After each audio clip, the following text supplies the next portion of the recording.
ګرانو کتونکو ام الولي خان هم څنګ کې ولاړ دی په دغه دعاګانو کې ګرځي کومې دعا ته چې ځي نو هر پښتون ته دا اوس څنګه چې پنجابیانو زموږ باچا خان او ولي خان یې پې ومنه په اسلام آباد کې چې کومه دستوره را جوړه کړې وه نو نن دغه پښتانه خو دا مني چې په دغه صوبه کې دغه یو انسان دی او د هغه ټیم دی چې هغه زموږ دپاره برملا آواز پورته کوي کله چې په پېښور کې دغه بمي چاودنه وشوله نو د عوامي نشنل پارټۍ زنانه نارینه دا موقع ته رسېدلي وو هم په سوشل میډیا باندې خلکو کتل کمې مخرې چې موږ اسمبلۍ ته لیږلې وې یو هم په نظر رانله په دغه هر څه باندې به د ایم الولي خان سره خبرې اترې کوو خو دلته کې د یو شهید د بل شهید او د بل شهید هر سړی راځي او ایمل خان ته جاړي دا هم ښه خبره ده چې دغه قدر اوس پیدا شو چې ایمل خان به ډېر د پخوا نه دا چغې وهلې چې دا چل دی دا چل دی دا خبر هم دلته کې د جرګه کې هم دنیا خلک ناست دي په دې دعا کې چې ایمل خان له ډېر لالچ ورکړی شو چې ته خوله چپ که تا له زه دا صوبه م حواله کوم او دا مرکز هم درته حواله کوم دا غورې د راز خبره ده خو نن د دې خبرې شپ شپ کوو نه ځکه چې یو سړی زموږ دپاره ځان وژني یو سړی زموږ دپاره برملا خبرې کوي یو خاندان راغلی دی هغه د پښتون اواز پورته کوي نو خو نن هم موږ په دې باندې سیاست کوو یا دا خبرې موږ پټې وساتو نو دا موږ د دغه ولی باغ سره هم زیاتې کوو او دا موږ د ځان سره هم زیاتې کوو دا موږ د پښتون قام چې کوم دی غوالډي لګیا دی د ځان سره زیاتې کوي ګینې روزانه باچا خان هم ورته وي بیا ولی خان ورته وي بیا اسفندیار خان بیا ایمل خان چې راځئ را یو کیږو ګینې روکیږو نن هغه رور چې کوم دی چې چا یو رور او یو تنکي ماشوم ته پاتې شو نن هغه وایي چې امن غواړو او یو کیږو به ایمل خان تاسو خو د دې خلکو دا جړاګانې واورئ ډېر سړی درله راځي او نن دغه اعزاز هم درکوي چې زموږ دپاره م اواز پورته کړی خو یو دغې واقعاتو به په کم نظر ګورئ بل هغه بیرسټر صاحب بیا پرون یو بیان ورکړی دی چې چا څوک په نخره تیر شو چا چې کوم د بېګا روټۍ نه ده خوړلې نو هغه ته اړو دا غم نه ښکاري رور ډېر د افسوس مقام دی او زه خو دا ګڼم چې پښتون دی او زړه لري نو د هغه کور کې ماتم دی څه د پاسه سل زموږ پښتانه وروڼه شهیدان کېدل کو خلکو ته ګپ ښکاري ګپ به وي زموږ خو په وجودونو کې سل سوړې شوي دي او تا خو ستا حالات ستا مخې ته دي زه خو د خبرو کولو هم جوګه ځان نه ګڼم دی وخت کې سبا مې پریس کانفرنس راغوښتی دی انشاءالله هغې کې به د دې واقعې باره کې چې څونه ماته اطلاعات راغلي دي او څونه زه وضاحت یې کولی شم دې کې زه دوه درې خبرې کوم او بیا به خیر سبا ته زه ډېر دغه پرېږدم خو لومړنۍ خو دا چې دا د پېښور ریډ زون کې دا واقعه په څه شکل وشوه دا موږ دو نظر نه پرېږدو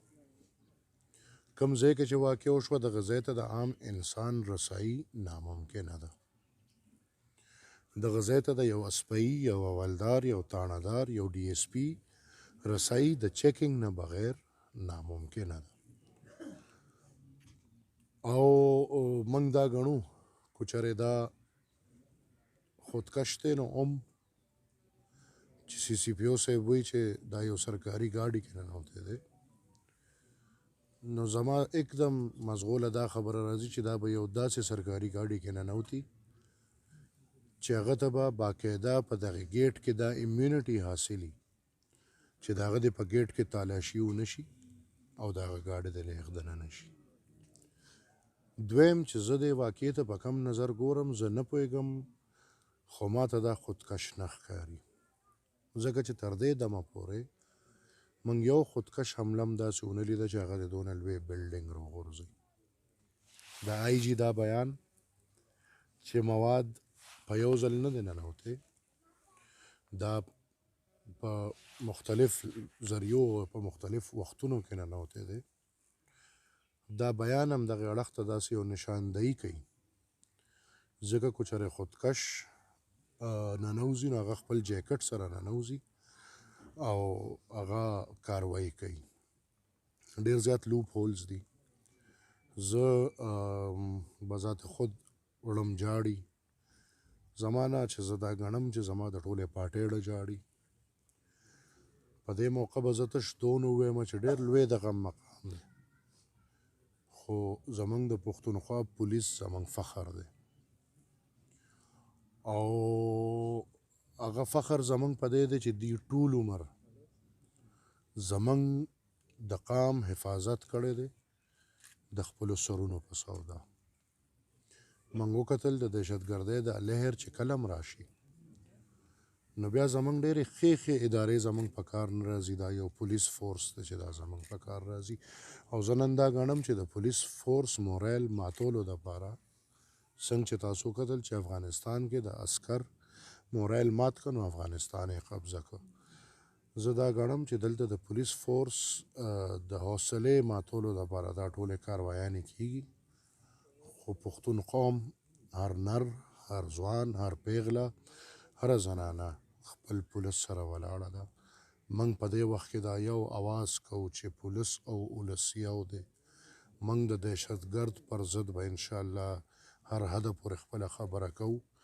نن الحمدلله واضحه کیږي هغه خبرې کوم چې موږ د نن نه 40 کاله مخکې کولې دا کم جهاد دی. که نه دا جهادي نو توبه خدای توبه دا به کم اسلامي او که دا اسلام دی نو زه نه پوهېږم چې نن په دنیا کې زما د مذهب په نوم چې کومه لویه ټوکه روانه ده. نن زه چاته شهید ویم؟ نن زه دغې خودکش ته شهید ویم که نه نن زه د قام د څه د پاسه 100 پولیسوالو ته شهید ویم. هغه مرتد دی، مردار دی، د هغې دین نشته، د هغې مذهب نشته، هغې کې زړه نشته، د پیسو او د زور د هوس باره کې لګیا دي او زمونږ د پښتنو وینې څڅوي. موږ انشاءالله سبا پریس کانفرنس کوو. قام ټول تاسو وینئ چې ټول قام پولیس سره ولاړ دی، په دې درد کې شریک دی. دا چې څه نومونه تاسو واغشتل دا خلک به انشاءالله په خپله موږ ځای له راولو. زموږ د دې ځل مجرمان څنګه چې زه د خبرو د وخت نه لګیم مجرمان زموږ واضحه دي. د قام هغه خلک چا چې د دې طالبانو دپاره لارې هموار کړي دي دې ځل، هغه خلک چا چې طالبان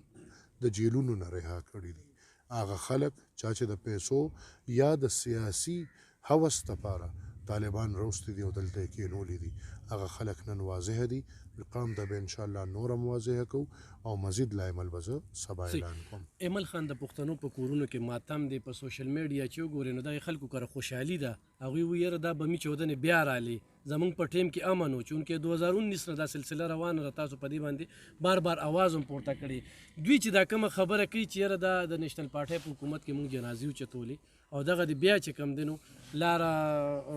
چاته خموارېږي. یو خوا ویل کېږي چې هغوی ته، بل خوا ویل کېږي چې موږ حکومت لاړو نه دارې بمي چودنې رالي. بل دغه ټویټ دی بیان ته څنګه ګوري چې دا مشر ځان ته ډېر نر او غیرتي وایي. یو ټویټ یې کړی دی د هغې نه پس د دې پښتنو سره لا تر اوسه مذمت قدرې دی. د هغه د نر او د غیرت زه څه ووایم، د پنجابي دونه غیرت ما نه دي لیدلی چې لنګ د وشلوي لکه هغه خو اسوس هغه ټول قام خو خیر دا هم غلطه خبره ده. د هغه صفا واضحه خبره ده چې هغه په دې قام هېڅ قسمه پروا نشته. د هغه پارټي دلته 9 کاله ورله دې پښتنو مشري ورکړه، 10 کاله بلکې دا مشري م ورته پخپله راوویشته. د هغې مشرۍ په جواب کې عوامي نیشنل پارټي د ضیا د دور نه راواله تر د دغه وخت پورې چې څونه ګند و د هغې ګند مخامختیا یې کوله نو په موږ حملې شوي دي. زما ورځ هم ده ووې موږ سره دا ټولې لارې وې، موږ هم طالب سره به ناستو،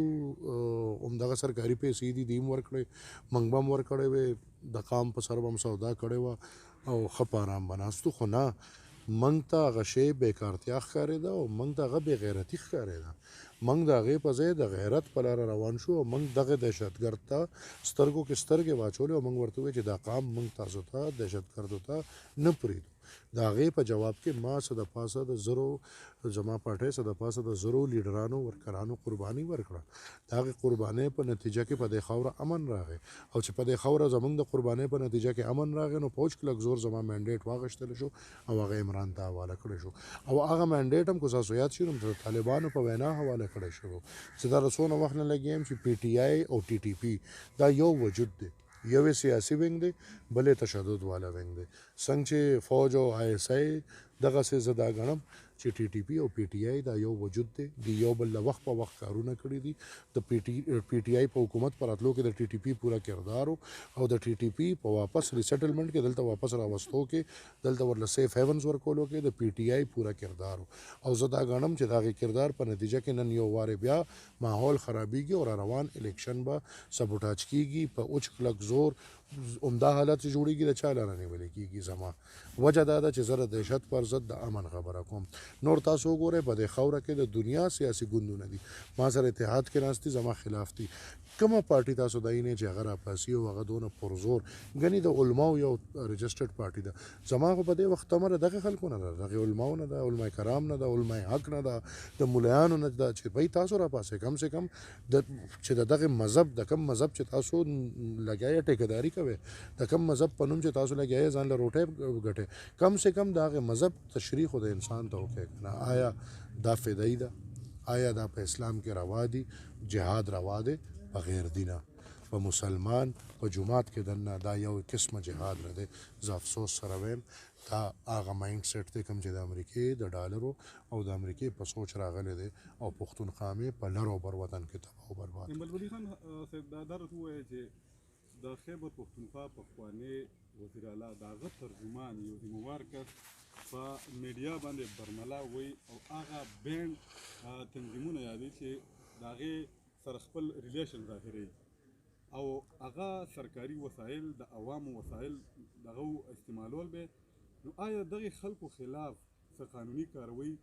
د عوامي نشنل ګوند آینده لا حمل لري او که نه ډېر زر به زه تاسو مخامخ پیش کوم او انشاءالله دا ټول به زه سپریم کورټ ته راغواړم انشاءالله صحیح د ایمل خان پښتونخوا پولیس څنګه تاسو ذکر وکړو ډېرې قربانۍ ورکړې اوس پکې یو بغاوت شانتې دغه هم د سوشل میډیا باندې نو څه میسج ورکوي ځکه چې افسران هم ګیلمن دي زه دا ګڼم چې دا بغاوت زما پښتون قام کې کېدی نشي دا هم یو ډرامه روانه ده د دې سوشل میډیا باندې چې زه کوم میسجونه ګورم زما د پولیس مورال ډاون کولو دپاره یو ډرامه روانه ده چې په دې خاوره د پولیس نوکرۍ پرېږدي یا د پښتون قوم د حفاظت نه رستو شي نو ما چې درته څنګه ووایي چې په خاوره باندې د پښتون قوم د حفاظت ډال یو پولیس دی کو چېرې دا پولیس مورال ډاون شو دا پولیس د کوم اړخ ته چې تاسو اشاره کوئ دغه اړخ ته وشو پښتونخوا په کور او انچ به اور بلیږي دا درته زه واضح خبره کوم زه دا نه ګڼم چې زما پولیس به داسې کوي انشاءالله موږ به د دې دپاره آواز اوچتو ما چې سبا پریس کانفرنس کې انشاءالله زه به د وزیر اعلی نه د ډېرو نه ډېره تمه کوم او زما خو بلکې الټه دا ډیمانډ دی چې زما صوبه د پولیس ته حواله کړي شي فوج د راغونډ کړي شي